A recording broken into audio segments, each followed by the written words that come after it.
CBSE world में आपका स्वागत है। तो आज की इस वीडियो में हम क्लास 10 हिस्ट्री का जो सेकेंड चैप्टर है जिसका नाम नेशनलिज्म इन इंडिया है उसके 2019 के बोर्ड एग्जाम में जितने भी क्वेश्चन आए हैं वो सारे ही हम डिस्कस करने वाले हैं। 2019 में इस चैप्टर से सारे क्वेश्चन 5 मार्क्स के ही आए हैं, 1 मार्क्स और 3 मार्क्स के नहीं आए हैं। और जितने भी सेट के पेपर हैं उन सारे सेट के क्वेश्चन मैंने यहाँ पर कलेक्ट किए हैं। इसी तरह की वीडियो मैंने फर्स्ट चैप्टर की भी बनाई है प्रीवियस ईयर पेपर से रिलेटेड, उसको मैं लास्ट में बताऊंगा। अगर आपने नहीं देखा तो कहाँ से देखना है। तो हम पहले क्वेश्चन से स्टार्ट करते हैं। पहला क्वेश्चन ये है, who had organise the Dalit into depressed class association in 1930। वो कौन था जिसने दलित को डिप्रेस्ड क्लास एसोसिएशन के अंदर ऑर्गेनाइज किया था? तो वो थे डॉक्टर BR अम्बेडकर। आगे क्वेश्चन में पूछ रहा है डिस्क्राइब हिज अचीवमेंट्स। उनके अचीवमेंट्स बताइए, क्या उन्होंने लाइफ में अचीव किया, क्या लाइफ में एक बड़े काम किए, उसके बारे में आपको बताना है। अच्छा, अगर आप बुक साथ में लेके बैठेंगे तो अच्छा रहेगा, क्योंकि मैं साथ में बताता रहूँगा ये क्वेश्चन कहाँ से आया है, तो आप मार्क भी कर सकते हैं। क्योंकि सारे ही जो क्वेश्चन हैं वो NCERT से ही आने हैं अगर हम सोशल साइंस की बात करें, और उसके आंसर भी आपको NCERT बुक में ही मिल जाएंगे। अब ये जो क्वेश्चन आया है वो आपका जो टॉपिक है बुक में 3.3 लिमिट्स ऑफ सिविल डिसोबीडियंस, वहाँ से आया है, उस टॉपिक से ये क्वेश्चन लिया गया है। अचीवमेंट्स की अगर बात करें तो इन्होंने क्या किया था, raise the demand of separate electorate for Dalit at the second round table conference. अब जो सेकेंड राउंड टेबल कॉन्फ्रेंस हुई थी वहां उन्होंने, डॉक्टर अंबेडकर ने सेपरेट इलेक्टोरेट की डिमांड उठाई थी। यानी मान लो अगर पूरे देश के अंदर 100 सीट है, ठीक है, तो उसमें ये कह रहे थे कि कुछ सीट को रिजर्व कर दिया जाए। मान लो 10 सीट रिजर्व हो गई, यहां पर जो इलेक्शन में कैंडिडेट खड़ा होगा उसको वोट सिर्फ दलित ही दे सकते हैं। इसी को हम कहते हैं सेपरेट इलेक्टोरेट फॉर दलित, यानी वोटिंग का अधिकार इन रिजर्व वाली सीट पे सिर्फ दलित को हो, ये डिमांड थी इनकी। और ये इतने पावरफुल थे कि ब्रिटिश गवर्नमेंट ने इनकी बात को मान भी लिया था। तो ये एक तरह की ये भी अचीवमेंट हुई इनकी, क्योंकि हर कोई कुछ डिमांड उठाएगा तो थोड़ी ना बात मानी जाएगी। तो इनकी डिमांड को एक्सेप्ट कर लिया था ब्रिटिश गवर्नमेंट ने। लेकिन फिर क्या हुआ, गांधी जी को ये चीज पसंद नहीं आई। उन्हें लगा कि ऐसे देश का बंटवारा हो जाएगा। अब मान लो इस एरिया में जो नॉन दलित्स हैं और दूसरी जाति के, दूसरे धर्म के रहने वाले लोग हैं, उनको ये ना लगने लगी कि अरे हमको तो वोट देने का अधिकार नहीं, हमको तो लीडर चुनने का अधिकार नहीं है, तो इससे झगड़े हो सकते हैं और देश में प्रॉब्लम हो सकती है। तो उन्होंने अंबेडकर जी से बात की। आखिरकार उन्होंने अपनी बात को मनवा लिया। अंबेडकर एक्सेप्टेड गांधी जी पोजीशन, और उसी के रिजल्ट में क्या हुआ, फिर एक समझौता हुआ जिसे हम पूना पैक्ट ऑफ सितंबर 1932 कहते हैं, वो साइन हुआ। फोर्थ पॉइंट है द डिप्रेस्ड क्लास, जिन्हें बाद में शेड्यूल कास्ट का नाम दिया गया। इनको क्या हुआ, reservation of seat in provincial and central legislative council. इनको रिजर्वेशन मिला। कहां पर, प्रोविंशियल, यानी पहले क्या होता था, स्टेट नहीं होता था, प्रोविंस हुआ करता था। जैसे उत्तर प्रदेश का नाम क्या था, यूनाइटेड प्रोविंस। तो जो स्टेट के इलेक्शन होते हैं, जैसे यूपी का इलेक्शन हो गया, बिहार का हो गया, ठीक है, तो इस तरह के जो स्टेट के इलेक्शन होते हैं वहां पर, और जो सेंट्रल का इलेक्शन होता है जहां लोग सांसद बनते हैं, जहां से प्रधानमंत्री बनते हैं, तो वहां पर रिजर्वेशन ऑफ सीट मिला। मान लो यहां भी हम देख लेते हैं कि 100 अगर टोटल सीट है तो उनमें से मान लो 10 सीट का रिजर्वेशन मिला कि यहां पर सिर्फ शेड्यूल कास्ट के कैंडिडेट ही इलेक्शन में खड़े हो सकते हैं। लेकिन but they were to be voted in general electorate. लेकिन इलेक्टोरेट कैसा होगा, जनरल होगा, यानी कैंडिडेट तो दलित ही खड़े होंगे, लेकिन वोटिंग सभी कोई देगा, किसी भी जाति का हो, किसी भी धर्म का हो।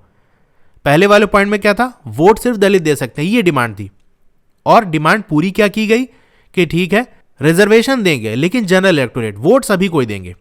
और भी कोई आप पॉइंट लिख सकते हो, क्योंकि 5 मार्क्स का क्वेश्चन है। पहला क्वेश्चन आपको ये पूछा था कि किसने ऑर्गेनाइज किया था, तो वहां 1 मार्क्स, और यहां 4 पॉइंट लिखने पे आपको 4 मार्क्स मिल जाएंगे। तो टोटल कितना हो गया, 1 + 4 5 हो गया। सेकंड क्वेश्चन है define the term civil disobedience movement. तो बताइए ये सिविल डिसोबीडियंस मूवमेंट क्या है? तो इसका आंसर है a movement launch to disobey the rules of the British government. ये एक ऐसी मूवमेंट थी जिसका मकसद ये था कि जो ब्रिटिश गवर्नमेंट है उसके बनाए हुए कानून को डिसओबे करेंगे। देखिए नाम ही से है डिसओबीडियंस, ओबे मतलब आज्ञा को मानना, किसी कोई बात कह रहा है तो उसकी बात को मानना। डिसओबीडियंस इसका उल्टा है, यानी जो बात कह रहे हैं ब्रिटिश गवर्नमेंट उसको बात को ना मानना। तो यही था इस मूवमेंट का मकसद। Describe the participation of the rich and poor peasant communities in civil disobedience movement. अब इस मूवमेंट के अंदर जो अमीर किसान थे और जो गरीब किसान थे उनका क्या पार्टिसिपेशन था, इसके बारे में आपको बताना है। ये भी बिल्कुल डायरेक्ट क्वेश्चन है, आपकी बुक में सिंपल सा आंसर दिया हुआ है। How participant saw the movement, कि इसके अंदर मिल जाएगा। सिंपल आप देख सकते हैं, अगर चैप्टर में पढ़ा होगा तो आपको खुद ही याद आ जाएगा कि यहाँ पर बात हो रही है रिच पीजेंट कम्युनिटी की, और यहाँ भी देख सकते हैं सिविल डिसोबीडियंस मूवमेंट की बात हो रही है यहाँ पर। तो यहाँ से इस पैराग्राफ से रिच वाला लिखना है, और फिर आता है पुअर पीजेंट्री, यानी जो गरीब किसान थे उनके बारे में। तो ठीक है, बिल्कुल देखिए आपके बुक में जो वर्ड लिखा है वो वहीं से क्वेश्चन बनाया गया है।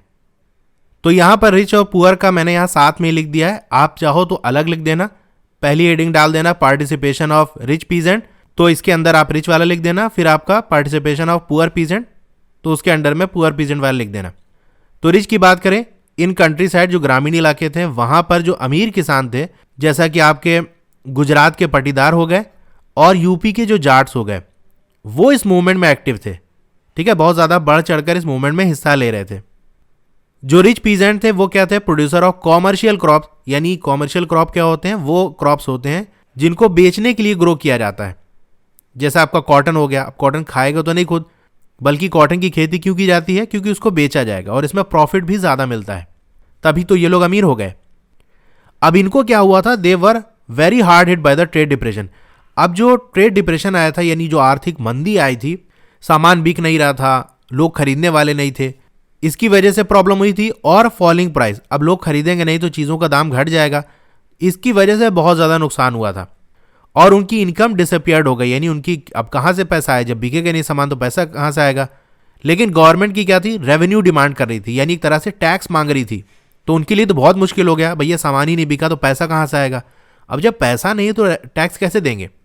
तो इसीलिए जो रिच पीजेंट थे वो इस मूवमेंट में क्यों पार्टिसिपेट हुए, as a struggle against high revenue demand.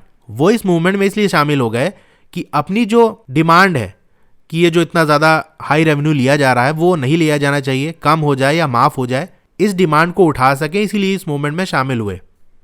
अब अमीर किसानों ने और क्या किया, अपनी कम्युनिटी को ऑर्गेनाइज किया, लोगों को जोड़ा कि भैया इस सिविल डिसोबीडियंस मूवमेंट को आप सपोर्ट करो। इनके लिए, यानी जो अमीर किसान थे, इनके लिए fight for Swaraj was a struggle against high revenue. इनके लिए जो स्वराज के लिए लड़ाई थी, यानी अपना राज आ जाएगा तो ये जो इतना ज़्यादा टैक्स लिया जा रहा है वो ना लिया जाएगा। तो ये स्वराज की डिमांड क्यों कर रहे थे, क्योंकि ये चाहते थे कि इनसे इतना ज़्यादा रेवेन्यू ना लिया जाए, इतना ज़्यादा टैक्स ना लिया जाए। अब पुअर पीजेंट की अगर हम बात कर लें, इसको भी अलग अलग पैराग्राफ में अलग अलग पॉइंट वाइज भी लिख सकते हो। अब जो गरीब किसान थे वो बिल्कुल भी इंटरेस्टेड नहीं थे इस lowering of the revenue demand, यानी उनकी ये डिमांड नहीं थी कि जो रेवेन्यू यानी जो टैक्स वगैरह है उसको कम कर दिया जाए, ऐसी कोई डिमांड नहीं थी। ऐसा इसलिए क्योंकि ये जो गरीब किसान थे वो स्मॉल टेनेंट थे, यानी ये किराए की ज़मीन पे खेती करते थे। अब जब किराए की ज़मीन पे कर रहे थे तो इनको तो टैक्स देना नहीं था, कि भाई जो असल उस ज़मीन का मालिक होगा वो टैक्स देगा, हम क्यों देंगे। तो इनसे तो गवर्नमेंट टैक्स नहीं लेती थी। इनकी क्या प्रॉब्लम थी, अब इनसे जो लैंडलॉर्ड था, यानी जो ज़मीन का मालिक था, वो किराया वसूलता था। तो इनकी प्रॉब्लम किराए वाली थी, टैक्स वाली नहीं थी। अब क्या हुआ, ये जो गरीब किसान थे उनकी जो ट्रेड डिप्रेशन था, अब भैया सामान नहीं बिकेगा तो किराए की ज़मीन पे भी जो खेती कर रहे हैं उनको भी प्रॉब्लम होगी। तो इनका भी जो कैश था, पैसा था, वो भी कम हो गया, ख़त्म हो गया। तो जो किराएदार थे उनके लिए बहुत मुश्किल हो गया कि वो अपना किराया दे सकें। तो ये जो गरीब किसान थे वो इस मूवमेंट में इसलिए पार्टिसिपेट किए ताकि जो किराया नहीं दे पाए, जो बचा कुचा है, उसको माफ़ कर दिया जाए। तो इनका ये मकसद था। अब हम थर्ड वाला क्वेश्चन देखते हैं, how had the first world war created economic problem in India. अब जो फर्स्ट वर्ल्ड वॉर थी उसने किस तरह से इकोनॉमिक प्रॉब्लम, यानी पैसे के मामले में कैसी प्रॉब्लम खड़ी कर दी, एग्जाम्पल से आपको एक्सप्लेन करना है। तो आप यहां लिख दोगे first world war created economic problem in India, और उसके बाद पॉइंट लिखना है। अच्छा, ऐसा ही क्वेश्चन एक और दूसरे सेट के अंदर पूछा गया था, थोड़ा सा बदल के, explain the implication of the first world war on the economic and political situation in India. तो यहां पर क्या लिखना है, the implication of the first world war were. Answer दोनों ही क्वेश्चन का सेम रहेगा। तो आपका चैप्टर जैसे ही स्टार्ट होता है वहीं पर ये हेडिंग देख सकते हैं, फर्स्ट वर्ल्ड वॉर, खिलाफत, नॉन कोऑपरेशन। तो यहां सिंपल लिखा हुआ है what implications did they have, यानी जो फर्स्ट वर्ल्ड वॉर थी उसके क्या इम्प्लीकेशंस थे, क्या रिजल्ट क्या निकला उससे, वो बताना था। तो यही जो इसके नीचे पैराग्राफ पूरा लिखा है यही इसका आंसर था। तो फर्स्ट वर्ल्ड वॉर की वजह से क्या हुआ था, it led to the huge increase in the defence expenditure. अब चूंकि लड़ाई चल रही थी तो जो डिफेंस का जो खर्चा था वो बढ़ गया था। अब उस खर्चे को कैसे, क्योंकि लड़ाई चल रही है, हथियार चाहिए और आर्मी यूनिफॉर्म चाहिए और बहुत सारी चीज़ें, ट्रांसपोर्ट के लिए सब सारे खर्चे बढ़ गए थे। तो इस खर्चे को कैसे पूरा किया गया, दो रास्ते से। एक तो वॉर लोन लिया गया और दूसरा टैक्स बढ़ा दिया गया, यानी लड़ाई के लिए लोन लिया गया और जो टैक्सेस थे उनको बढ़ा दिया गया। कस्टम ड्यूटीज लगा दी गई, यानी अगर देश से बाहर कोई सामान जा रहा है या बाहर से देश के अंदर सामान आ रहा है तो उस पर टैक्स लगा दिया गया, यानी पहले से लगा था उसको बढ़ा दिया गया। और इनकम टैक्स लगा दिया गया, ठीक है, कस्टम ड्यूटीज को बढ़ा दिया गया और इनकम टैक्स लगा दिया गया, यानी अब जो कमाओगे उस पर टैक्स देना पड़ेगा। अब जब तक लड़ाई चलती रही चीज़ों के जो दाम थे वो बढ़ते गए, डबलिंग बिटवीन 1913 एंड 1918, यानी 5 सालों के अंदर रेट चीज़ों के डबल हो गए थे। इसकी वजह से क्या हुआ, leading to extreme hardship for the common people, आम आदमी के लिए बहुत ज़्यादा मुश्किल हो गई थी। Villages were called upon two supply soldier, अब विलेजेस के अंदर जाकर ये जो ब्रिटिशर्स थे उन्होंने डिमांड रखी कि हमको सोल्जर चाहिए। डिमांड क्या रखी, बल्कि वो गाड़ी लेके जाते थे और ज़बरदस्ती लोगों को गाड़ी में भरते थे और सोल्जर बनाकर लड़ाई में भेज देते थे। इसकी वजह से जो रूरल एरियाज में रहने वाले लोग थे उनके अंदर बहुत ज़्यादा गुस्सा हो गया। फिर क्या हुआ, 1918-19 and 1920-21 crop failed in many part of the India. अब इन 2 सालों के अंदर क्या हुआ, एक तो 18-19 वाला साल और दूसरा 20-21 वाला साल, इसमें जो क्रॉप्स थी, फसल थी, वो खराब हो गई, जिसकी वजह से खाने की बहुत ज़्यादा शॉर्टेज हो गई, कमी हो गई। अब ये मुसीबत क्या कम थी, एक और नई मुसीबत आ गई। वो क्या था, इन्फ्लुएंजा एपिडेमिक। इन्फ्लुएंजा एक तरह की बीमारी है, फ्लू टाइप की, वायरल फ्लू होता है, जैसे कोरोना वायरस है उसी जैसा था। और एपिडेमिक यानी इसको महामारी कहते हैं हिंदी में, यानी कोई बीमारी बहुत ज़्यादा जब फैल जाती है तो उसे हम एपिडेमिक कहते हैं। तो ये जो इन्फ्लुएंजा बीमारी थी वो फैल गई। अकॉर्डिंग टू सेंसस ऑफ 1921, यानी 1921 में जो जनगणना हुई थी, पॉपुलेशन की जो काउंटिंग हुई थी, उसके अंदर हमको ये पता चला 12 to 13 million people perished as a result of famine and epidemic, यानी 12 से 13 मिलियन लोग मर गए थे इस फैमिन की वजह से, यानी जो अकाल पड़ा था, सूखा पड़ा था, उसकी वजह से और एपिडेमिक की वजह से। 5th वाले क्वेश्चन की बात करें, how had a variety of cultural processes developed a sense of collective belonging in India during 19th century. अब ये क्वेश्चन पढ़ते ही, जिसने चैप्टर पढ़ा होगा, ये क्वेश्चन पढ़ते ही वो समझ जाएगा क्वेश्चन कहाँ से पूछा गया है। ये पूछा गया आपका सेंस ऑफ कलेक्टिव बिलोंगिंग से, ठीक है, जो कि आपका 4th वाला टॉपिक है इस चैप्टर के अंदर। उसी के अंदर जो चीज़ें लिखी हैं उसी को आपको लिखना है। 5 मार्क्स में उसमें बहुत ज़्यादा चीज़ें लिखी हैं, 5 मार्क्स में अच्छा खासा आपको मटेरियल मिल जाएगा लिखने के लिए।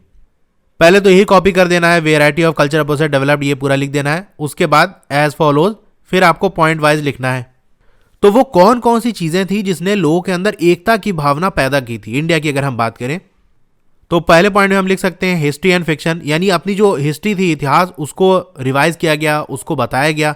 तो जब हम बात करते हैं ना अपने पास्ट के बारे में, तो एक तरह से आपस में लोग जुड़ते हैं। और फिक्शन, फिक्शन क्या होता है, जैसे साइंस फिक्शन मूवीज होती हैं, यानी रियलिटी में नहीं होता, एक सोच में होती है कि हाँ ऐसी ऐसी चीज़ें, तो उस पर जो चीज़ें हैं।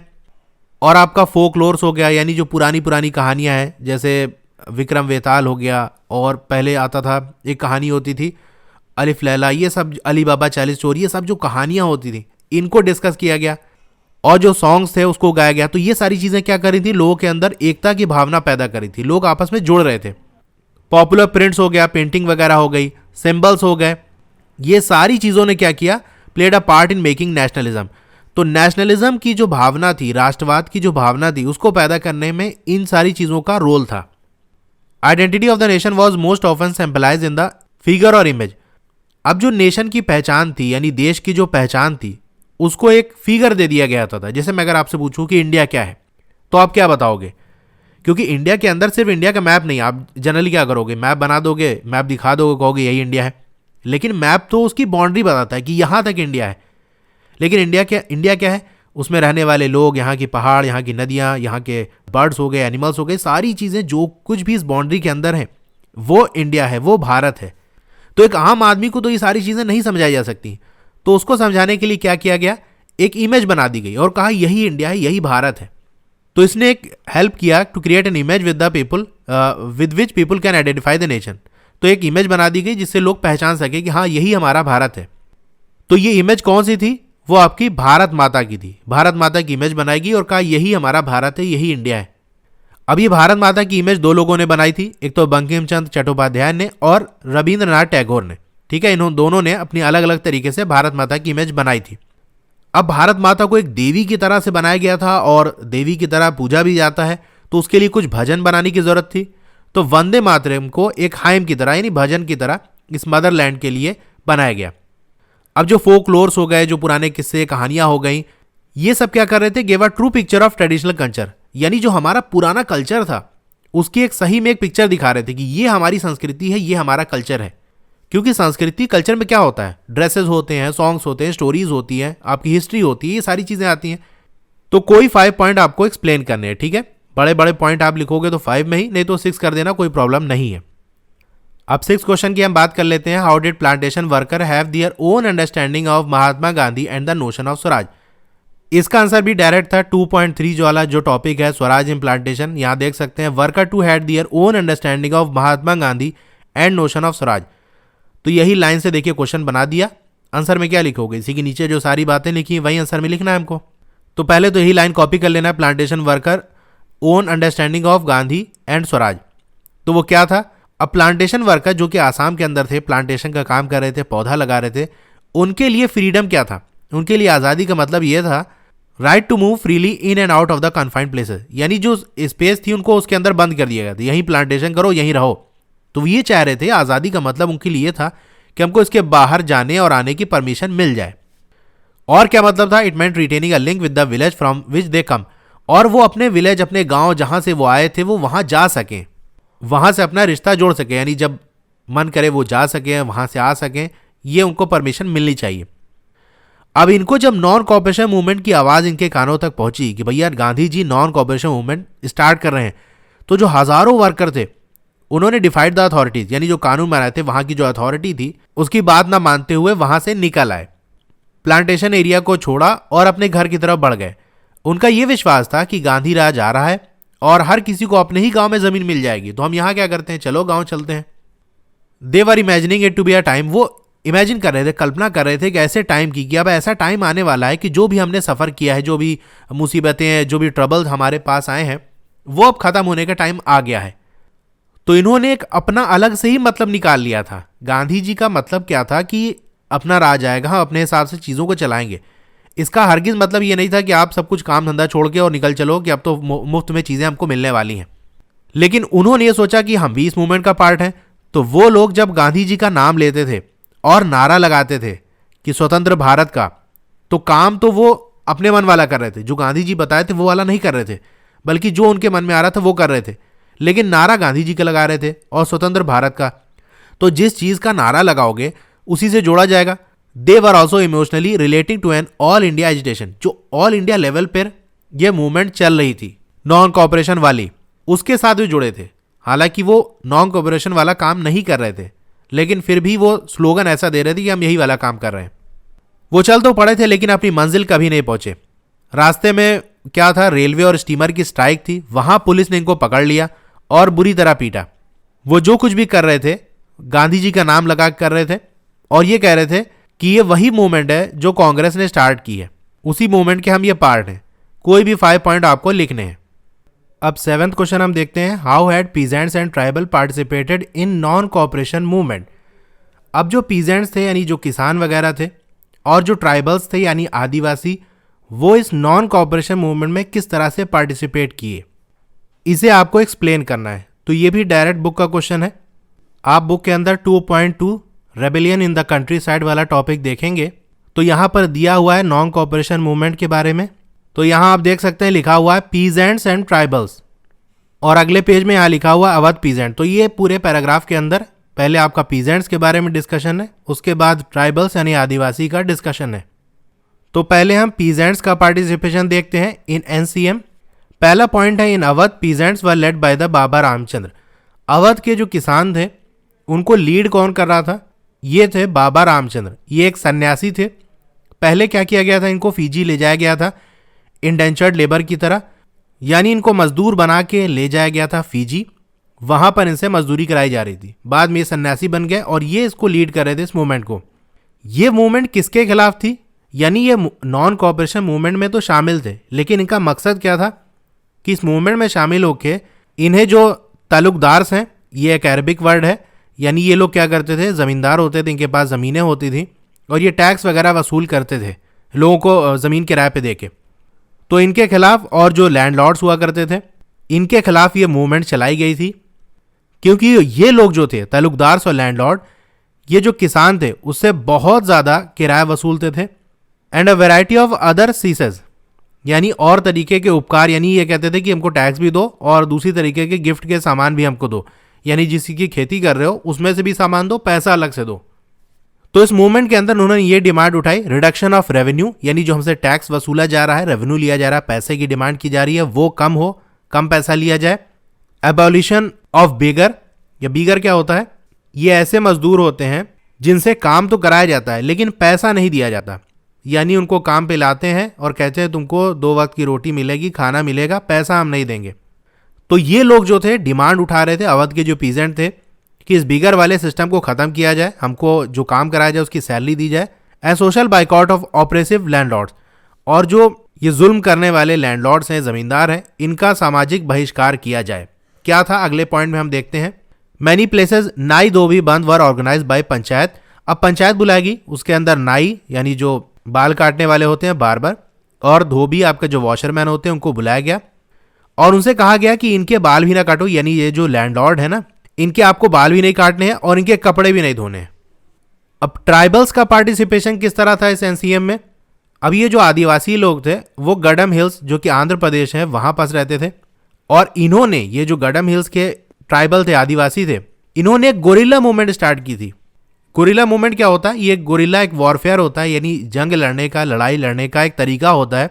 इसमें क्या होता है, डायरेक्ट आमने सामने लड़ाई नहीं होती, बल्कि लोगों का एक ग्रुप बनता है, उनके पास हथियार होते हैं, वो छुप कर अटैक करते हैं। मान लो कहीं फौज जा रही, वहां पर छुप कर अटैक कर दिया, जैसे टेररिस्ट वगैरह करते हैं।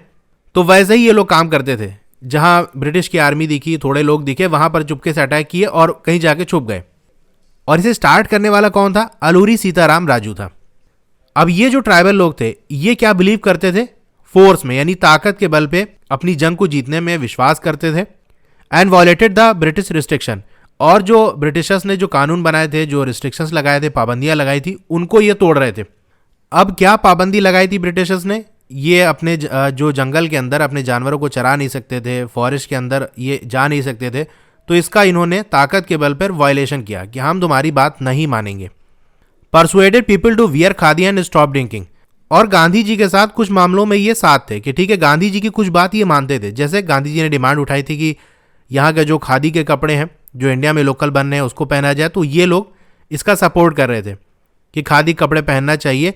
और स्टॉप ड्रिंकिंग, यानी दारू वगैरह नहीं पीना चाहिए, नहीं तो इधर उधर कहीं टुन होकर पड़े रहोगे तो कैसे अंग्रेजों के खिलाफ लड़ोगे।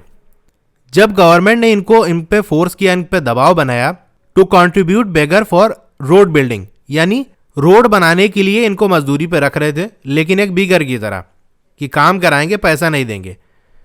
तो इससे ये लोग गुस्सा गए। द हिल पीपल रिवॉल्टेड, उसके खिलाफ इन्होंने जंग का ऐलान कर दिया, विद्रोह कर दिया।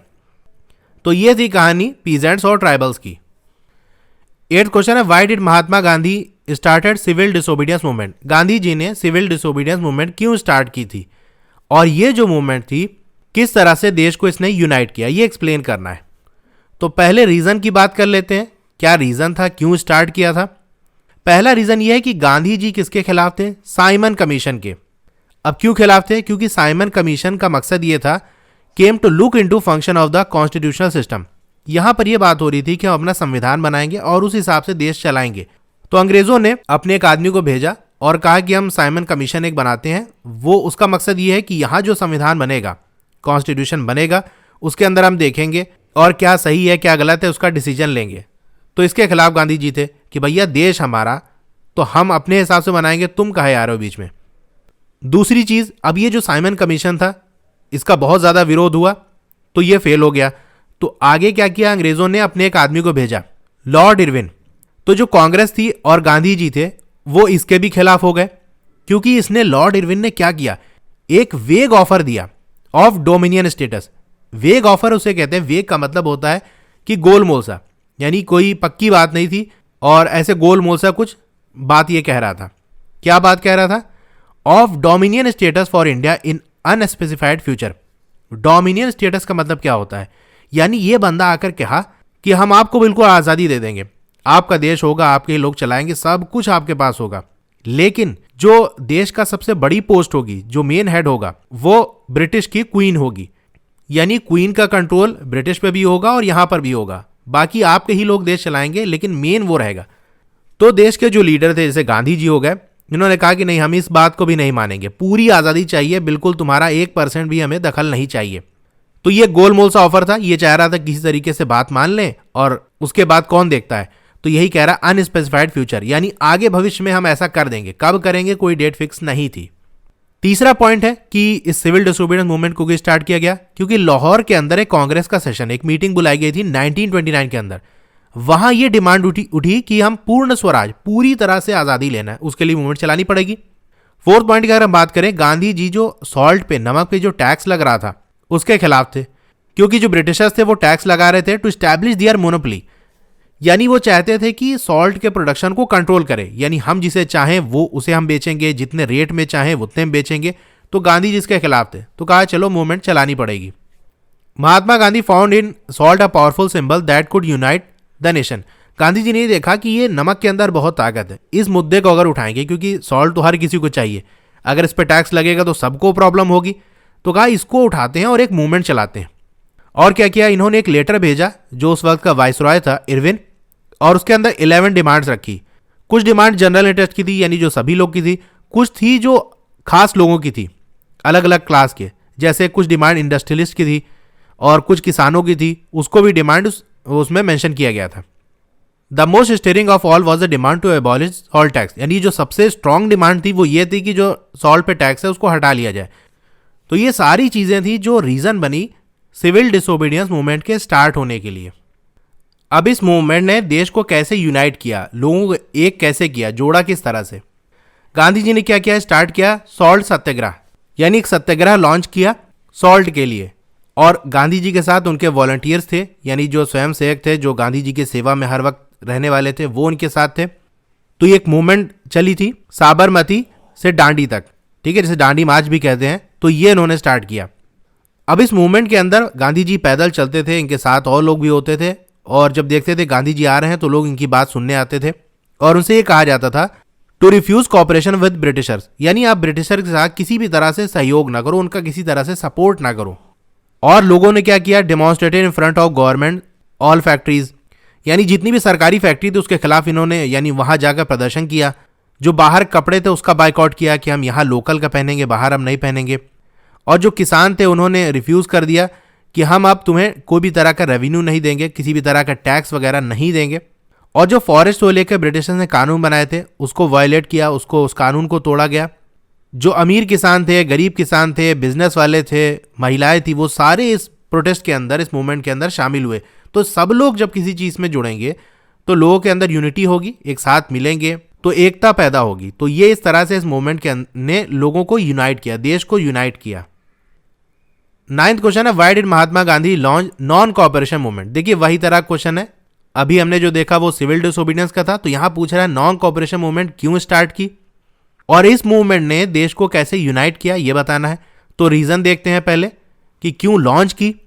तो पहला रीजन है कि उन्होंने, जो गांधी जी की बहुत ज़्यादा मशहूर किताब है हिंद स्वराज, उसके अंदर गांधी जी ने ये लिखा कि ब्रिटिश का जो रूल है वो इस्टेब्लिश हुआ है हमारे जो इंडिया के लोग हैं उन्हीं के कॉपरेशन से, यानी हम लोगों ने उनकी मदद की है, तब जाकर यहाँ पर ये कब्जा करके बैठे हुए हैं।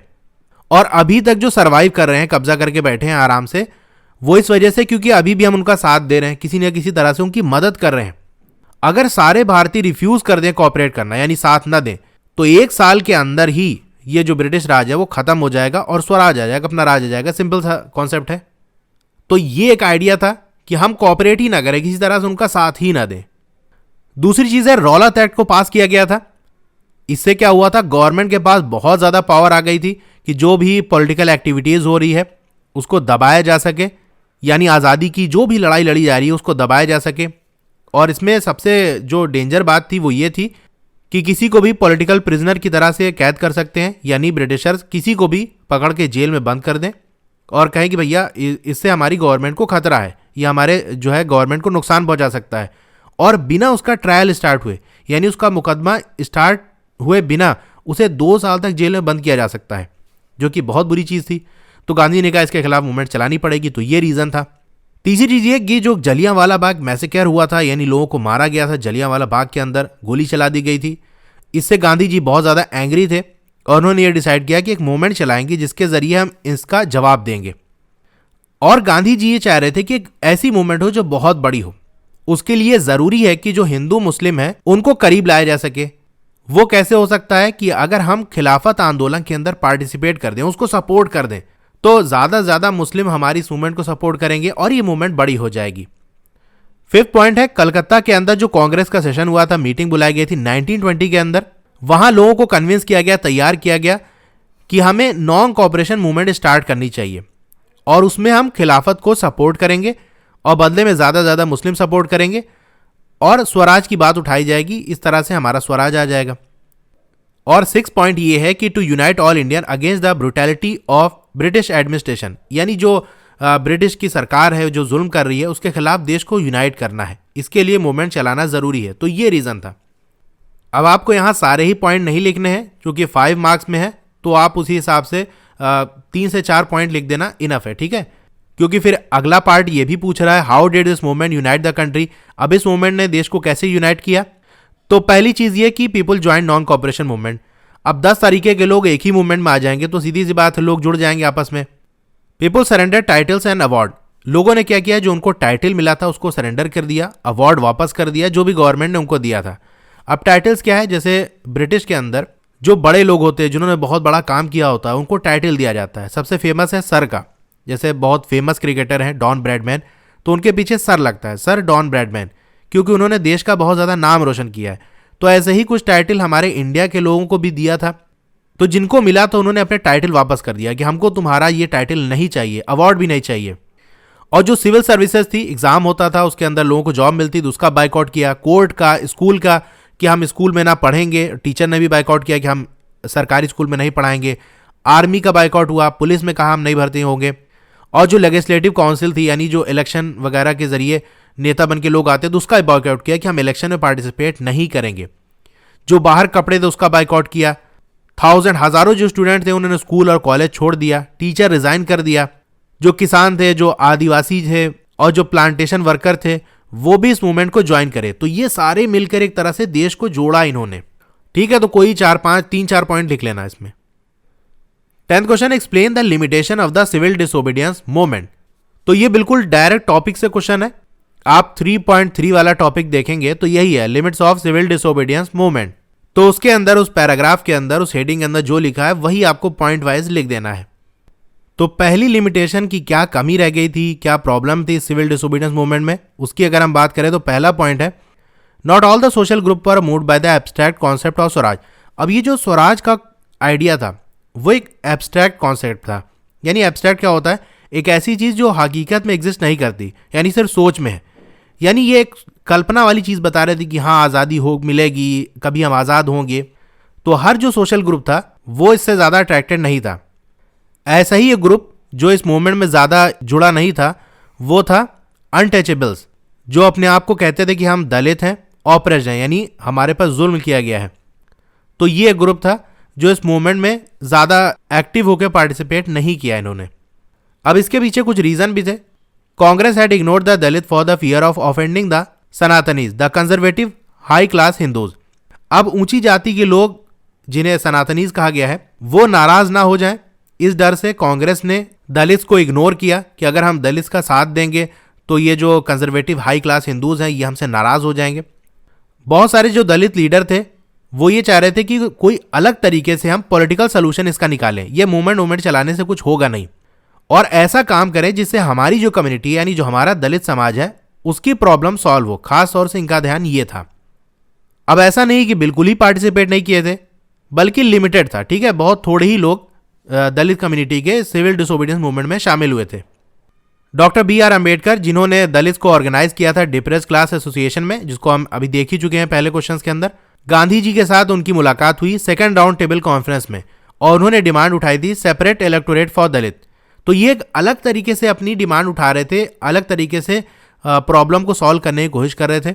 इसीलिए सही तरीके से सिविल डिसोबीडियंस मूवमेंट में शामिल नहीं हुए, क्योंकि थोड़ा सा गांधी जी से इनका आइडिया अलग था। अब ये तो दलित की बात हो गई।